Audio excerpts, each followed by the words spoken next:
In the automotive world, there are street cars and there are race cars. And then there's this, the Acura NSX. A super performing street car developed with a clear intent to go racing. So when it came time to enter the GT3 ranks, transforming the NSX into a pure racer didn't force Acura back to the drawing board. In fact, the NSX GT3 Evo's space frame and engine internals are identical to those of the road-going car, meaning they're also built in the same factories. Better yet, you can also purchase both.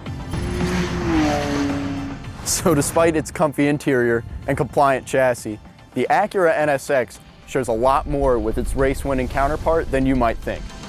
Let's see how they stack up.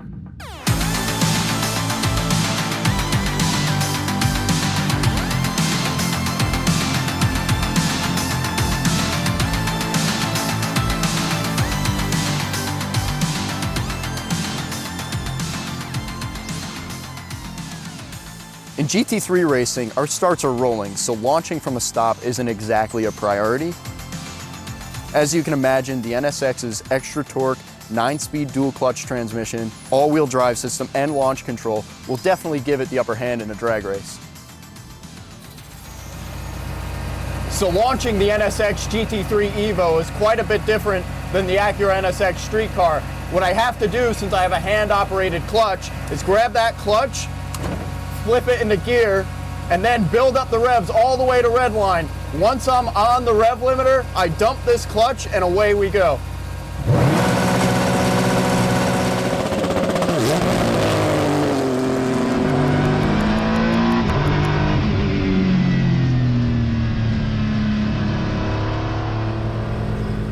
So launching the NSX road car is definitely a lot easier than launching the NSX GT3 Evo. All I need to do is pop it into track mode, put my left foot on the brake, build up the revs.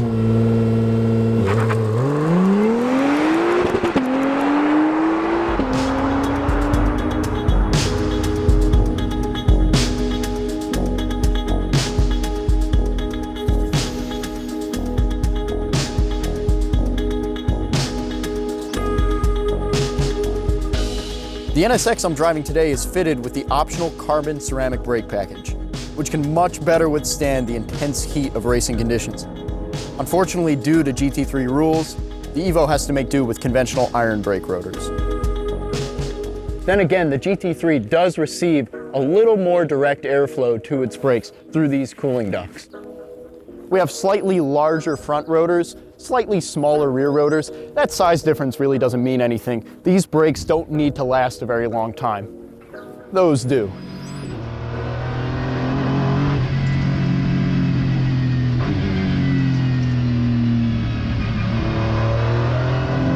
So despite not having the same carbon ceramic brake package that we have in the NSX road car, what we do have in the NSX GT3 Evo is motorsport tuned ABS, and it just provides so much stopping power, so much confidence, even on these iron rotors.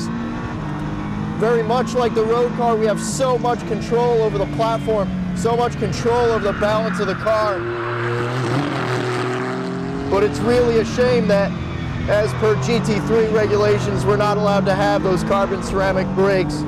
But even despite that, Acura has done a phenomenal job of creating a really, really confidence-inspiring package. When you put that, along with this bespoke suspension system all together, what we have is a package that's unbelievably difficult to beat.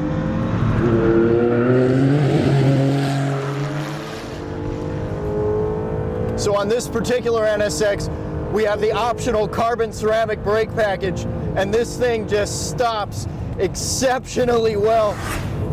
But where it really comes into its own is the way you can modulate pressure and the way you can manipulate the platform of the car on corner entry. It makes anybody look like a superhero. It's unbelievable to drive with. Also, what's working underneath us the whole time here is this hybrid electric system.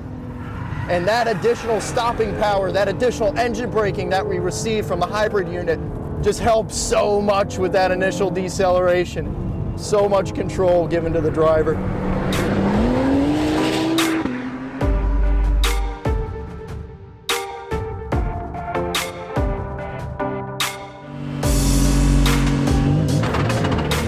driving a race car, especially at race speed, isn't particularly easy. If it was, I'd be out of a job. From the heat, the noise, not being able to use the bathroom, driving a race car is a physical thing. But as far as GT3 cars go, the NSX is an unbelievably forgiving package to drive. I can be so aggressive with this car. I can attack the corners so hard compared to other cars. It's so drivable, just phenomenal.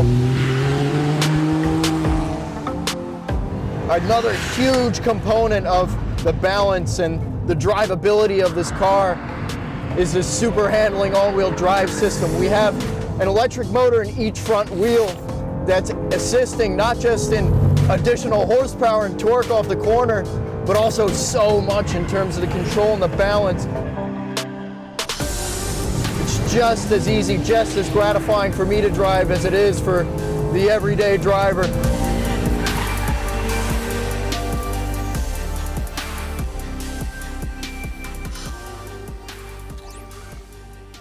All right, so here's the moment that we've all been waiting for. We're gonna compare lap times between the NSX Street Car and the NSX GT3 Evo around a racetrack. Now, obviously, the NSX GT3 Evo is gonna be a lot faster than any other road car you're ever gonna put around a racetrack.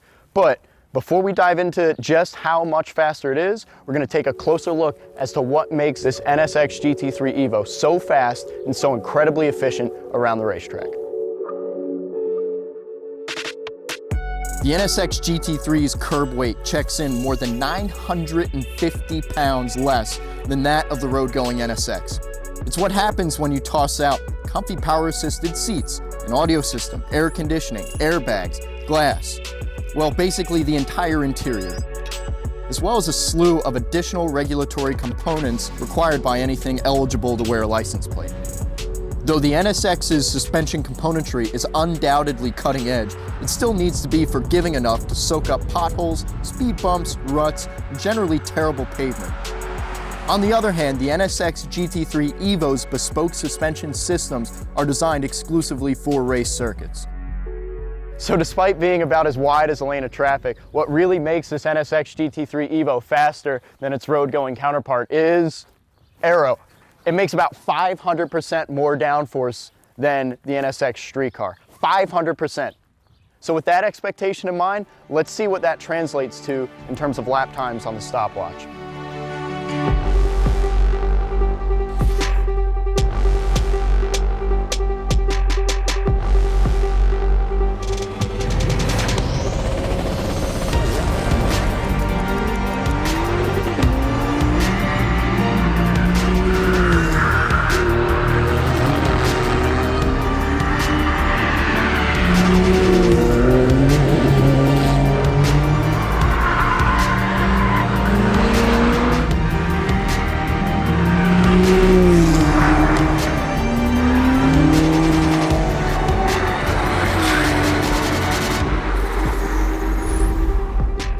And there we have it, 9.5 seconds, which frankly, comparing a street car to a GT3 car, that's not bad at all. Now, of course, if you really want to, you can strip everything out of that car, put in a cage, bolt on some aero bits, but you're still not gonna end up with something nearly as quick as a GT3 car. It won't be road legal, and you can't take it through the drive-thru anyway. Now that we know about that undeniable DNA link between the GT3 and the NSX Street Car, we're gonna level the playing field the only way that we know how. A Le Mans start.